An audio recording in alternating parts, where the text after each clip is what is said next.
Hello and welcome to the F1 Time Portal, a Formula One history podcast started by two Formula One nerds. I'm your host, Rosa. And I'm your return to sender host, Luigi. And today we're taking you back to the second part of the 1962 season. So let's go.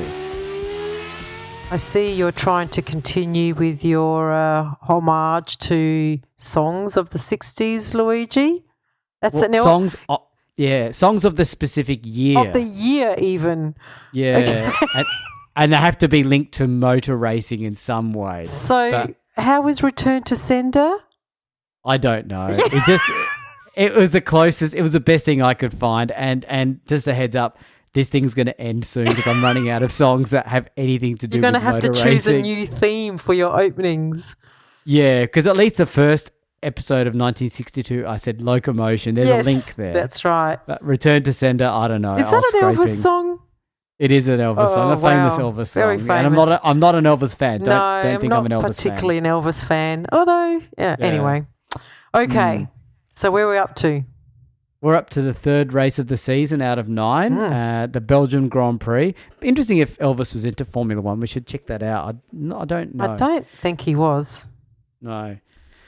So the 17th of June, the track Spa, as always, 32 laps, 19 drivers in the race with one driver as a non-starter, and the grid formation was 3x2x3.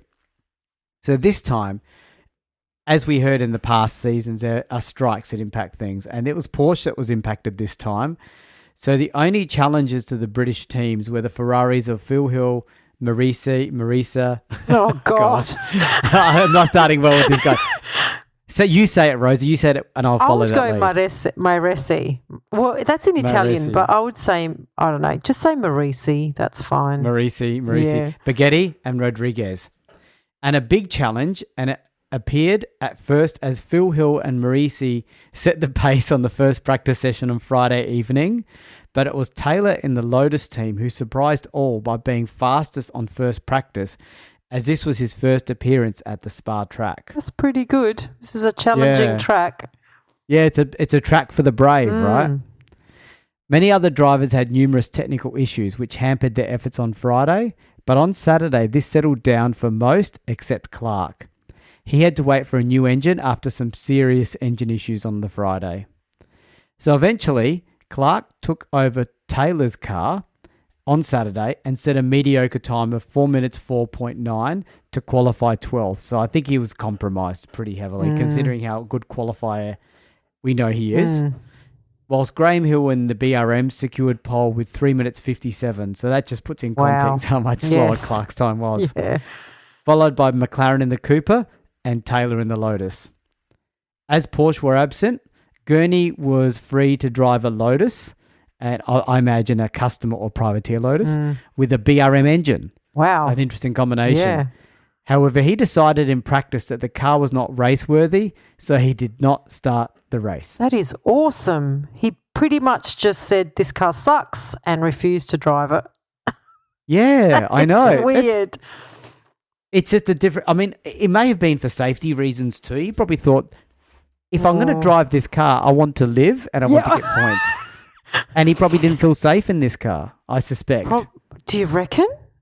No. I don't know. Well, what does race-worthy mean? I mean, road-worthy is that it's not safe. I'd say race-worthy meant that he was going to, not finish in the points.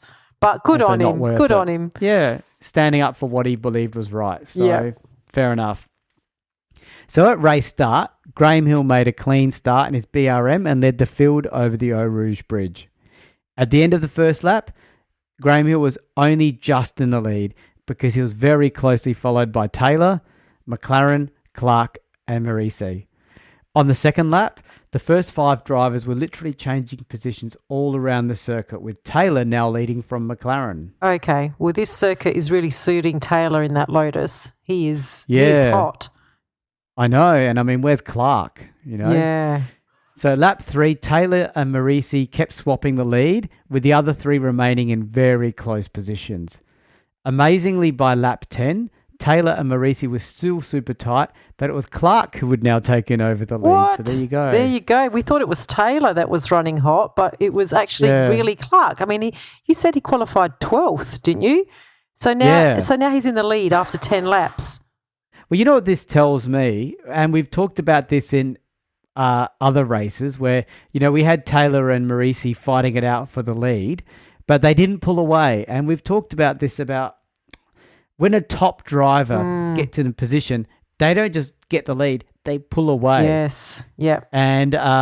And if you're not a top driver, guess what? You don't have the ability to pull away because you don't have that talent. Whereas someone like Clark or Brabham or Moss, they get in the lead and they go and pull away in the lead. So it's the top tier drivers and the ones that are just not there. Doesn't mean they're not great drivers. We're not criticizing them. We're just acknowledging the greatness of the others. Yep, absolutely.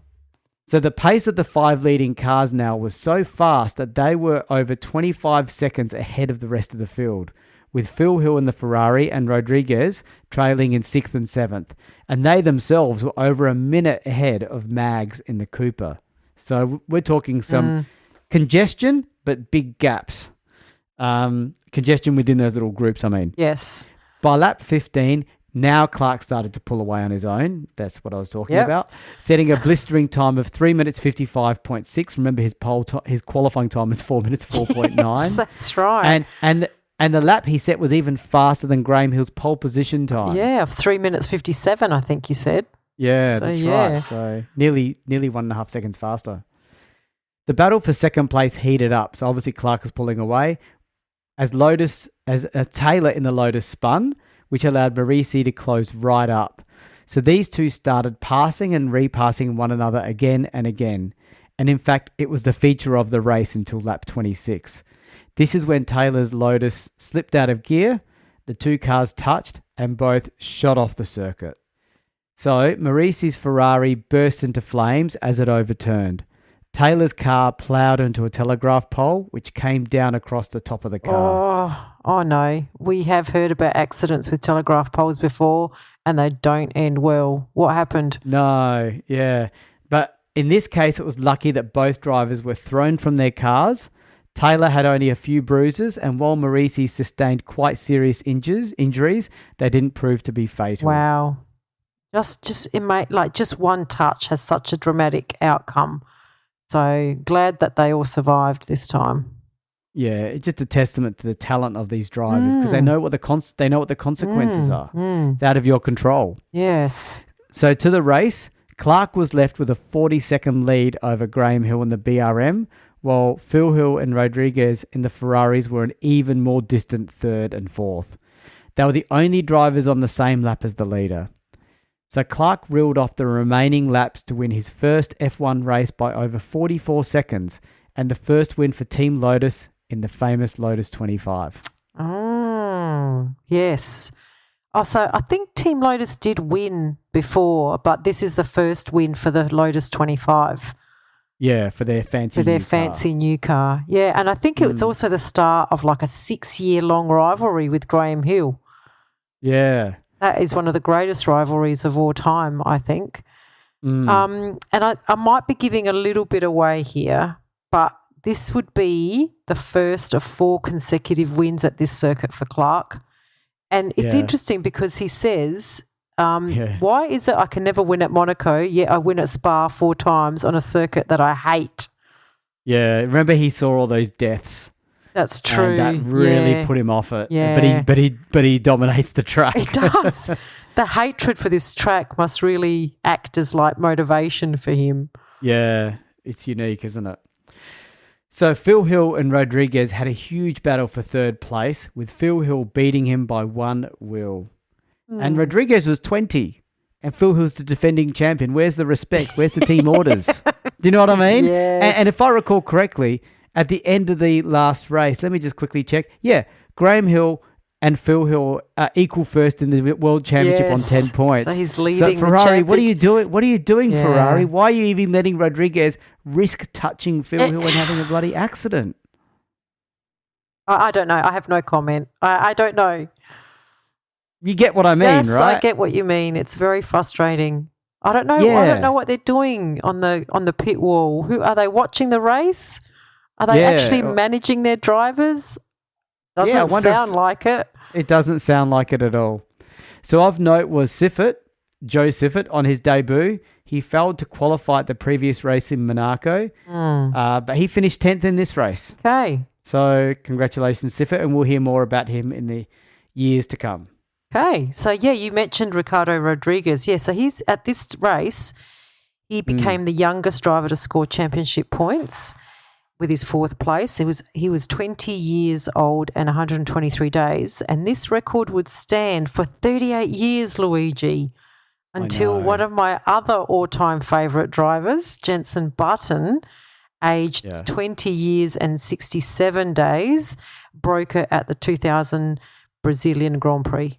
Just amazing, isn't it, to think that record stood for that long. 38 years, I know. Yeah. And we've only been in Formula One, 10 years, 11, 12, maybe 12 or 13 years, and the age has just dropped significantly. Like, the early drivers were all in their 40s, 50s, and now we have a 20-year-old winning. I just can't believe Enzo Ferrari permitted it. I know. But I guess it was the 3rd driver.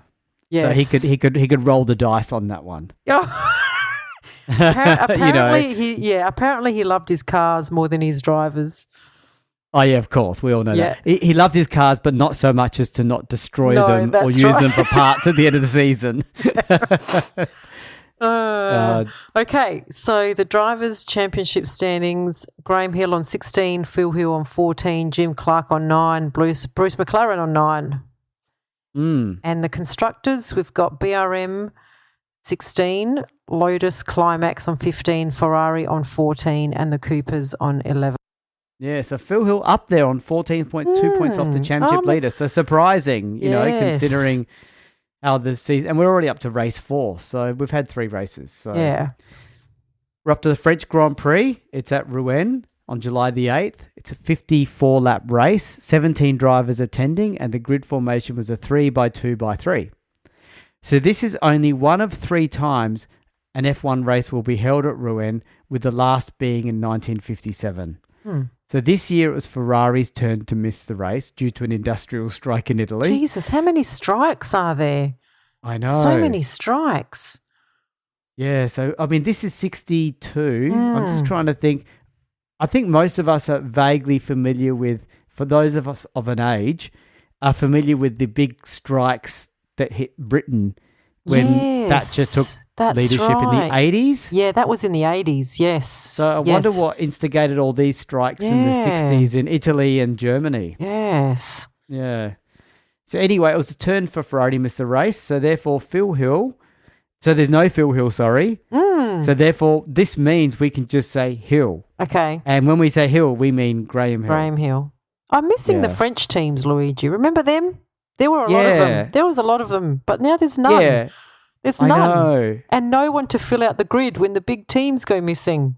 Yeah, so it really gives an opportunity. But Porsche's back. Okay.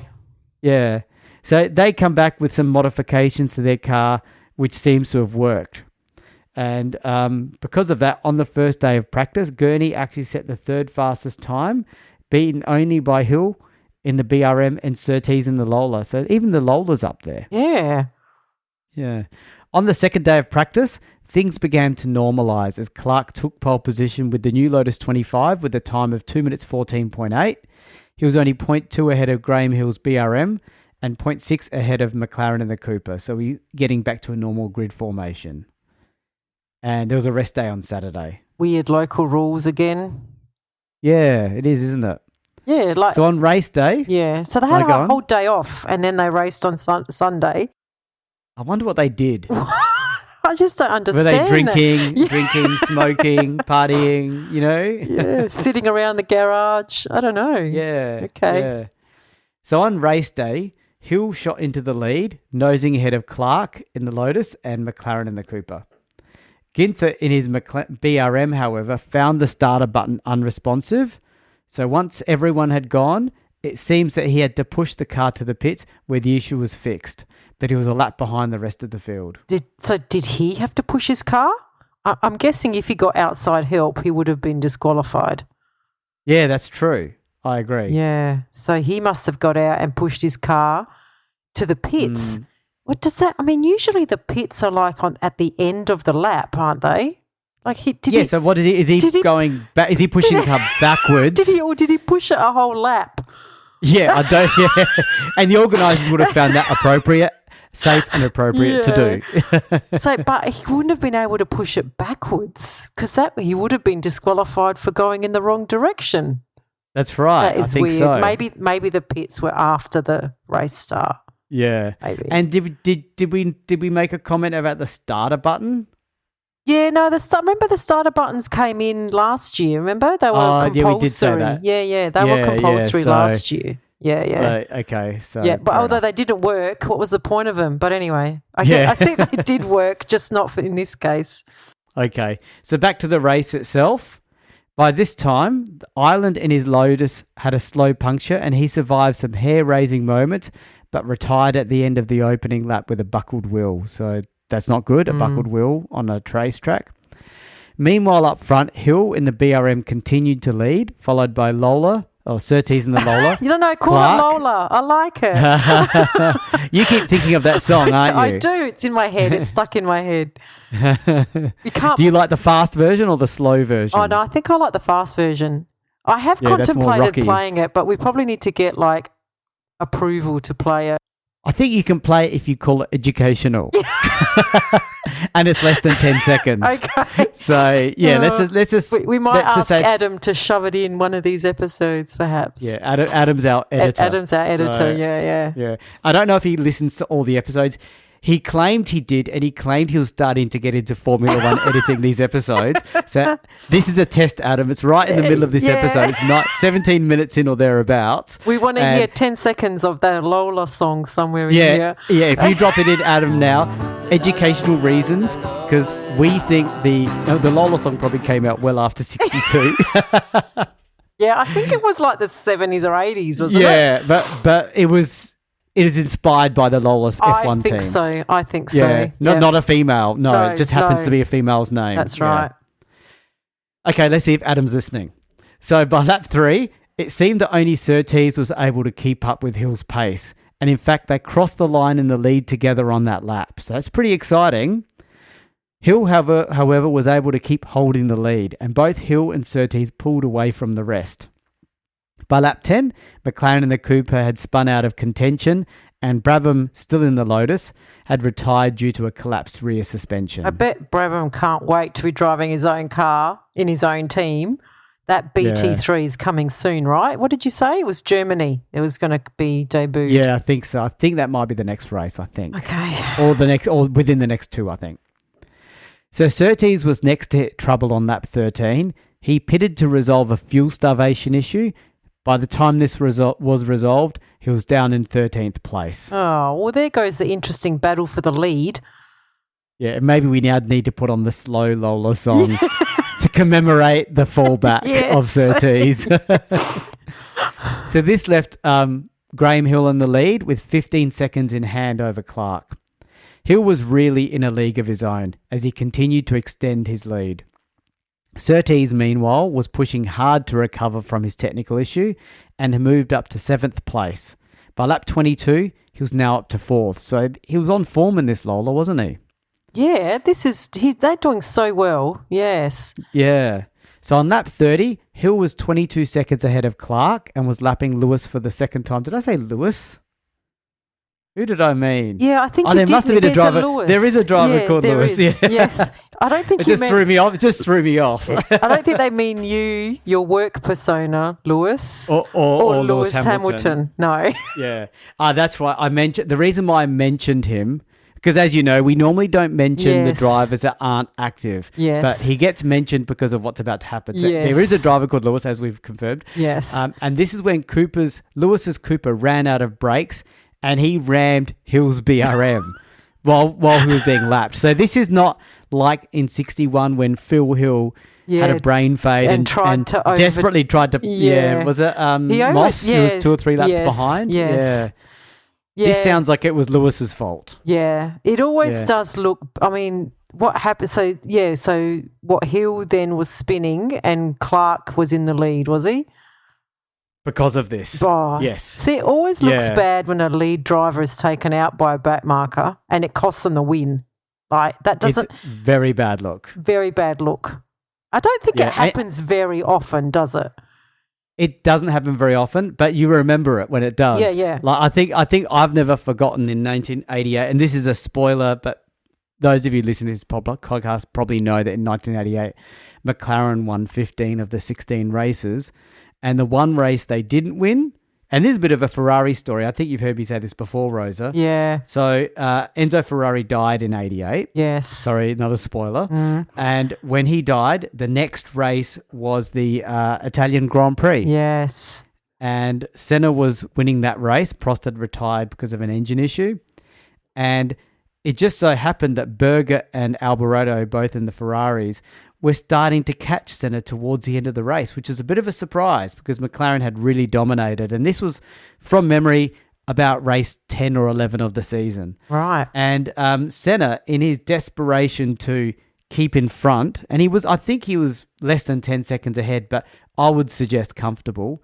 He was lapping a driver called Louis Schlesser. Right. In a Williams. Okay. And Schlesser didn't see him coming and Senna just assumed my yellow helmet will do the work. Yeah. And it didn't in this case because Schlesser was on his race debut. Oh, no. And they crashed. Oh, wow. And that was the race that cost McLaren a clean sweep. And Ferrari gets a 1-2 at the Italian Grand Prix, first race after Enzo dies. Oh, I think you did tell me about this. And did you say some of the superstition around it was that Enzo spirit caused it to happen? Because it was so unusual for someone to not let Senna pass them. Yeah, this guy was on his debut. Yeah. He was not used to the aggression and the expectation. He should have known who Senna was. Come on. Everyone knew who Senna was. Yeah. It was Senna's reputation wasn't as confirmed, but he was known. Yeah. Yeah, he was a multiple race winner and all, and it also run half the races up to that point in that season. Yeah. So it doesn't happen a lot, but when it does happen, you remember it. It's very memorable. Yeah. So Clark takes the lead, but it was short-lived. Oh gosh, so much is happening in this race. Yeah, I know. So Clark started to experience unpredictable steering due to a broken front suspension. Oh. That's pretty full on. Yeah. A broken front suspension is not good, and it would make the steering a bit poor. And 3 laps later, he retired. Oh, gosh. So Graham Hill was back in the lead again, and this time with a 20-second lead over Gurney in the Porsche. Okay. Well, this is looking good for a Hill win, right? 20 seconds over the Porsche. And by the way, where did he come from? But now... he's in the lucky second spot too. Yes, and we all know that's very important. So there were only 5 drivers left. So we have Surtees in 3rd place. Remember, he's doing his comeback drive. Yep. In the Lola. Mags is 4th in the Cooper, and then the rest. And with 12 laps to go, it looked all over as Hill's lead had increased to 25 seconds. Okay, I'm actually barracking for Hill now. That's even surprising to me. But I think it's because I have given him the character of the underdog up to this point in his career. And I love an underdog. So go Hill. Yeah. Okay. That's when Hill's BRM developed the fuel injection fault. 12 laps to go. And literally came to a halt at the hairpin. He could still drive at a very slow speed, but despite a pit stop to try to fix it, he could only crawl around the track. He was formally classified as 9th, 10 laps down. Oh, that is such bad luck. He was robbed. Yeah. And he was robbed twice. I know. I know who's getting my vote for this race in our Time Portal Championship. Yes, just remember to get the right driver in the right team, that's Rosa. Right. Yeah. Not like what happened. With your sister. 59. Yeah. No, in the 59 TP. Let's not relive that, but it was very funny. Yes. So Gurney, lucky second, as we talked about, moved into the lead in that Porsche to give him both himself and Porsche their first championship victory. After 3 years in the sport, he pays to stick around. It does. Well, actually, we know that they leave after this year, so Oh, it's ridiculous, isn't it? Yeah. Yeah. So even Surtees, who was sitting in an easy second place, was delayed with gearbox issues. So it was actually Mags in the Cooper who finished second. The Lola. Yeah. Poor Lola. Sad Lola music again. Ginther in the BRM came third. And even then there was drama there. Oh, my gosh. Because he had to complete the last few laps by controlling the throttle cable by hand after it had broken. That's just amazing. Like, how many times had we heard of driving one-handed while holding something together in the car? Like, the skill of these drivers. I think in this case too, the throttle and the gear shift were both on the same side, on the right side of the car. So, like, how did he do it? Did he have to, like, he had Where to did let his go? third hand? One for the gears, one for the steering wheel. Well, exactly. And one for the throttle cable. I think his left hand must have let go of the steering wheel and reached around to change the gears. Like, I was trying to work it out how they would do it. I don't know. Like, maybe he used his knee to do the steering. Well, maybe he just chose one gear and then because how far away are we from the end of the race? Well, it says here he had to complete the last few laps. Okay. So we're talking. Okay. Let me just see the speed, the qualifying time, so you get a gauge of how long he had to do this for. 2 minutes 14-ish. So we're talking probably 2 minutes 20 or thereabouts. Yeah. Okay. Still. Yeah. around a racetrack, you're always changing gears. If this guy is not going to get major TP points, then I'm gonna have words. Yeah. Just warning you all. So the drama doesn't stop there. This is one crazy race. Okay.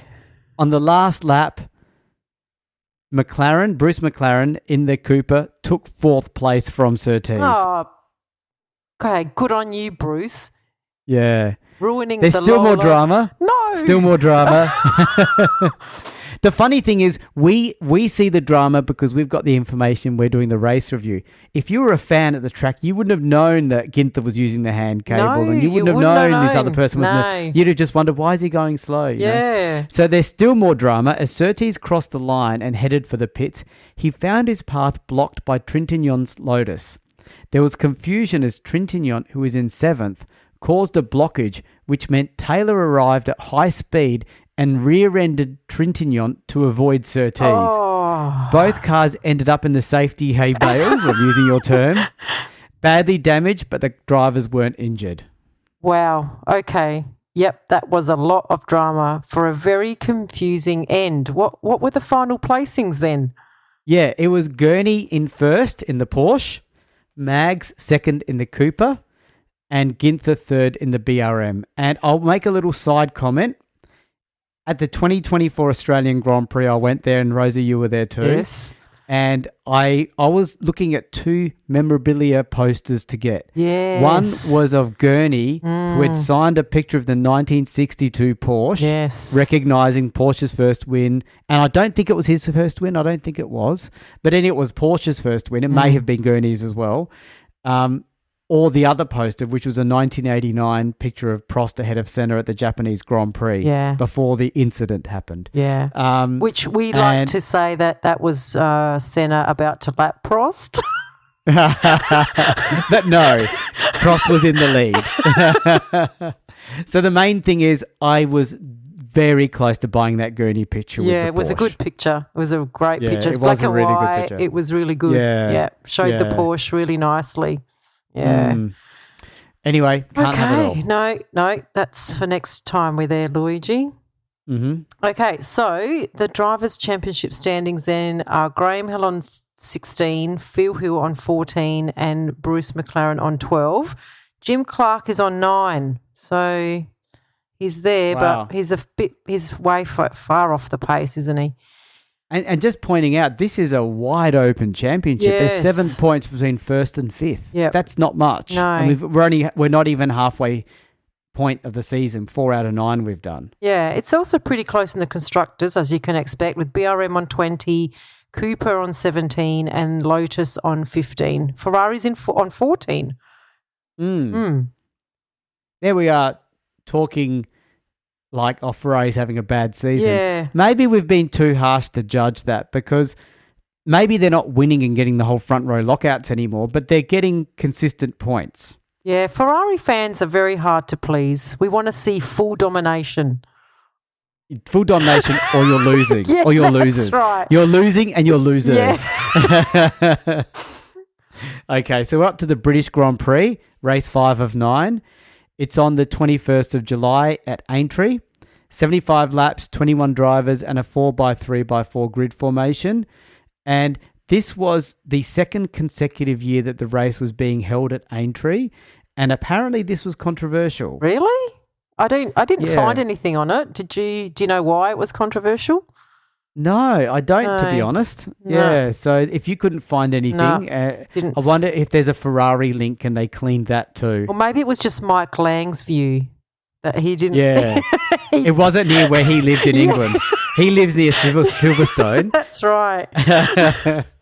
Not that he would have been alive, but he may have been a kid when this was happening. Maybe, yes. Yeah, his parents said, "You ain't going to Aintree to watch that race, Mike. Get back in your room and listen to it on the wireless, the two-way, on the wireless, the wireless, yes."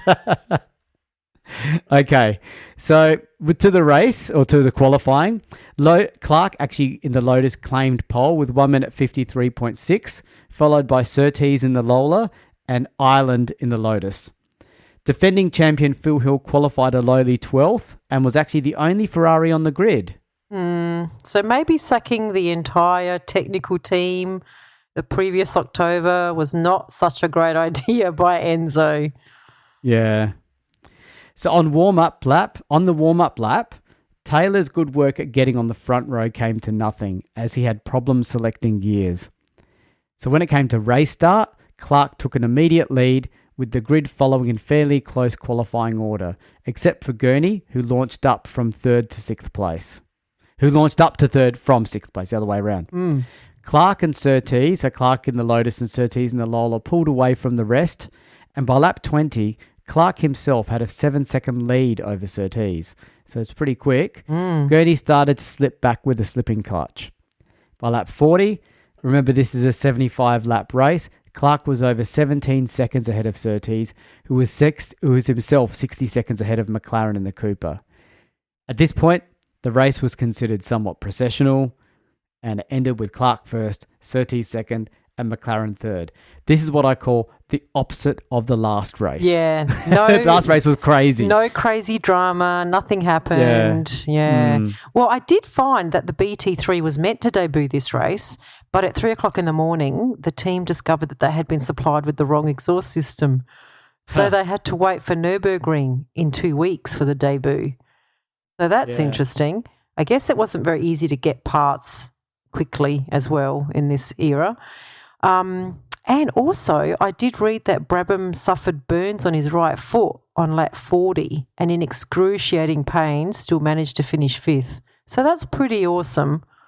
Yeah. That's the Aussie battler spirit right there. Yeah, good on him. But hopefully yes, a boring race. It is a boring race, and not for Jack Brabham in particular. No. A memorable race for the wrong reasons. For totally wrong reasons, yes. So to the drivers' championship standings, we have Graham Hill on 19, Jing Clark on 18 and Bruce McLaren on 16, Phil Hill on 14 and Surtees on 13. So now there's only, 6 points between 1st and 5th.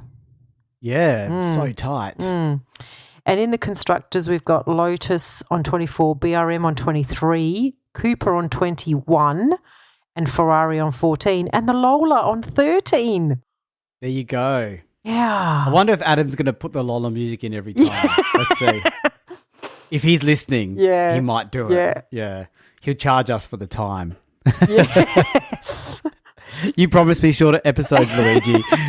Now you're wanting me to put music in and make the episodes more complicated. Yeah. Okay, so up to race 6, the German Grand Prix. Yep. August 5 at the Nurburgring, 15 laps, as we know these are long laps. 26 drivers in this race with 30 attempting to qualify. and the grid formation is a 4x3x4. Well, I hope you're going to present a much more exciting race this race. The last one was a very short review, and I think when I look at Mike Lang's book, even he called it processional, and he said that it was a relief when it finished. So young Mike Lang didn't miss much of a race when he was banned by his parents to go to Aintree. If he's alive, I hope he clarifies what he meant. Yeah. So as we know, Rose, the German Grand Prix always has lots of extra cars. And in this race, we had 30 trying to qualify. Wow. And let's hope that makes for some excitement after what you just said about the last processional race.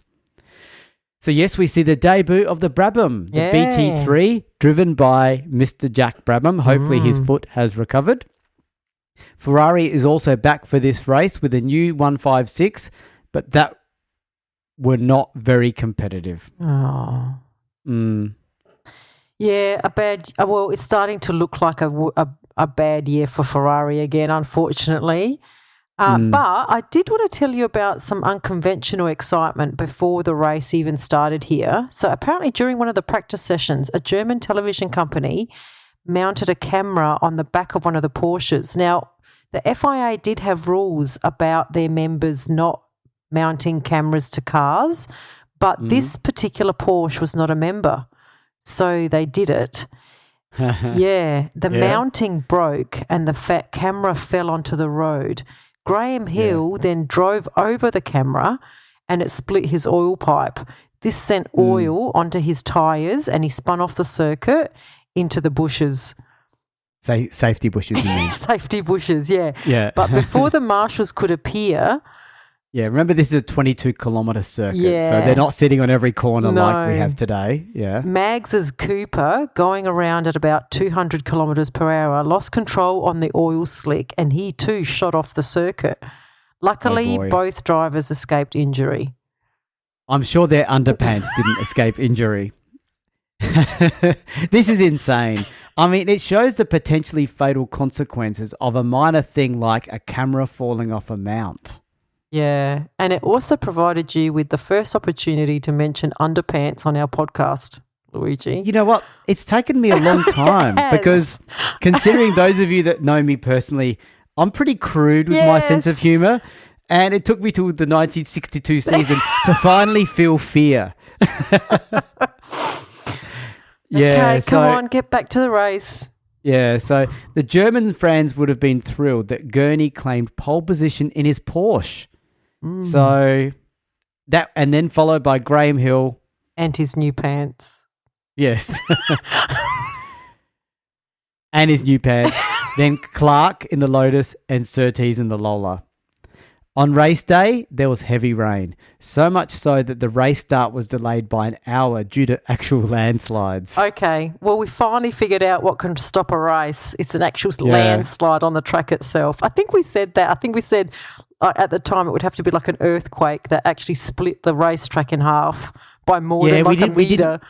Yeah, we didn't think of landslide. No, we didn't. Though. No. Yeah. Damn. We were close though. We're on the right wavelength. Yes. So, yeah. It had to be a natural disaster. Yeah. Yeah. So at race start, when it did start eventually, Clark's, who qualified, I think, in third place, his engine cut out as he had forgotten to switch on his fuel pumps. What? Not Clark. Is this a nonsense? Yeah. I mean... The Jim Clark. The Jim Clark. Yeah. But also, why do drivers have to start their fuel pumps? Like, really? Yeah. You know, if we were a technical podcast, we could explain. But it must be something that must be habitual to do. Yes. And maybe because the race was pushed back by an hour, Clark was distracted. Was just distracted. Yeah. Yeah. He was too busy giving Graham Hill a hard time about his underpants. and then this happened.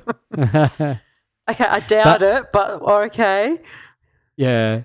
So, and I mean, okay, Clark's human, but he's a superstar. He becomes a superstar. Yes. While he's not quite the superstar yet, he's definitely got all the signs for it showing, right? Absolutely. So everyone roared past Clark at the start. And then to the race then, so Gurney held a precarious lead over Graham Hill in the BRM, and at the end of lap 1, they were only 1 second apart. I remember 22 kilometres in. Phil Hill was an impressive third in the Ferrari, despite qualifying 11th, so great start for him.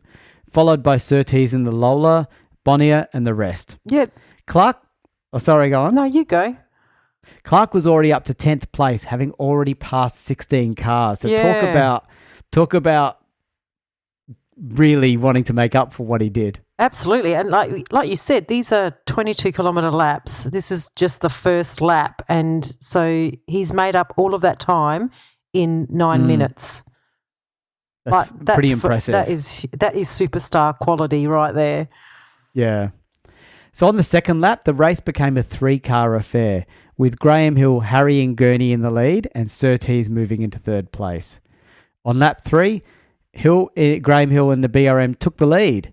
However, Gurney stayed right with him in the Porsche, and Surtees in the Lola was just only a couple of seconds back. That is impressive. And the weather was still really bad. I think the conditions were still considered really dangerous. Did you read anything about wet weather tyres here, Louis, or not really? Not that I made mention of in these notes. Yeah. If Mike Lang didn't mention it, then you assume there must be on something. They had to be. Something. We do know that last year we saw the first sort of wet weather tyres by Dunlop. Yeah. I think they're still here this year as well, so we can only assume that was the case. So while this exciting battle raged at the front, there was a similarly exciting battle for the following places, involving Phil Hill in the Ferrari, Bonnier in the Porsche, Rodriguez in the Ferrari, and Clark in the Lotus. So quite a gaggle of drivers all close together there. And some classic drivers in there too, including the 20-year-old Rodriguez, up-and-coming legend Clark, defending world champion Phil Hill. So big names. By lap 8, which was half distance, Gurney, who had fallen to third due to a loose battery, started to catch up to Surtees again in second. And it seems that he lost precious seconds fiddling with the battery. So he had to like fix his battery while he was driving. Is that part of what like a Formula One driver's role description is? Of course. Yeah. Cables for, throttle cables. Push your car, reattach your hood. Yeah, didn't a driver do something even more dramatic? Yeah. I can't remember what it was. It was about 3 or 4 years ago. I think it may have been Gurney or someone. Yes. Yeah, it'll come back to me. So the leading trio raged on with Graham Hill, Surtees and Gurney having a really tough battle, and there was a real prospect that Clark would catch them by the end of the race.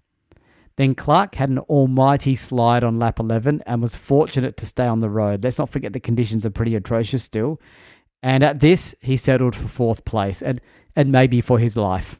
So, yes. The top 3 stayed tight and finished a very close 4.4 seconds between the 3 of them. As the conditions were bad, any minor mistake would have cost them dearly.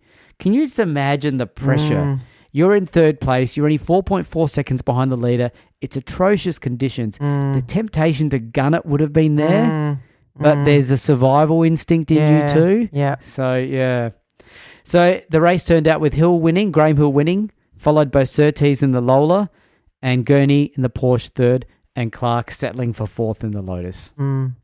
Okay, so Graham Hill on 19, but Jim Clark with that 4th gets to 2nd place on 18. McLaren is 3rd on 16, and Phil Hill is on 14, and John Surtees is on 13. So some shuffling about, but still only 6 points between 1st and 5th. Yeah, and the mere fact is Phil Hill is still on 14, and I'm trying to see when he was last on, he's been on 14 since the 2nd race of the year. Yeah. No, race 3 he was on 14. He's not scored anything for ages. Yeah. But he's still within 5 points of the championship leader. And on the constructors' side, though, Ferrari is slipping back, though, with Lotus on 24, BRM on 23, Cooper on 21, and Ferrari on 14, and Lola still on 13. So, yeah. This is turning out to be a very exciting championship with only 3 races to go. Yeah, I wonder where Ferrari finish on the constructors this year. That's going to be that's going to be telling a story, isn't it? Okay, so where are we up to? Are we taking another break, Luigi? Or We're taking another break. We are taking a break. Yes. Yeah, this is a long season, this one. A lot of stuff happens, doesn't it? Yeah. Okay, so we'll take a break there and we'll come out and come back and close out 1962 in our next podcast. Yeah, considering how tight it is, you don't want to miss the next episode. It sounds really exciting. Okay, bye everyone. Bye. We have a Patreon. Yay, we're a professional podcast now. So it means a lot to us if you are able to support the F1 Time Portal podcast. For a small monthly fee, you not only get ad-free podcast content, you will also receive special episodes that are exclusively uploaded for our Patreon financial supporters. We promise at least 2 additional exclusive episodes each month aligned to the decade we are up to in the show. And you will also be able to make suggestions about any special episodes you may want us to research and present. We can't promise that we can do all of them, but we will consider them. So, if that sounds like an entertainment bargain to you, go and sign up at patreon.com/F1 Time Portal today. If you're enjoying our podcast, please tell your friends and non-F1 friends alike. Yeah, and don't forget to rate us 5 stars or whatever highest is available on the podcast platform that you use. We have a range of social media handles for you to connect with fellow listeners, so look up F1 Time Portal on all the usual platforms. Or visit us at www.f1timeportal.com or email us at f1timeportal@gmail.com. We would like to give credit to our primary reference materials, a series of books called Grand Prix by Mike Lang. We also use many other written and digital references, which are in our show notes. Thank you for your support. Thank you.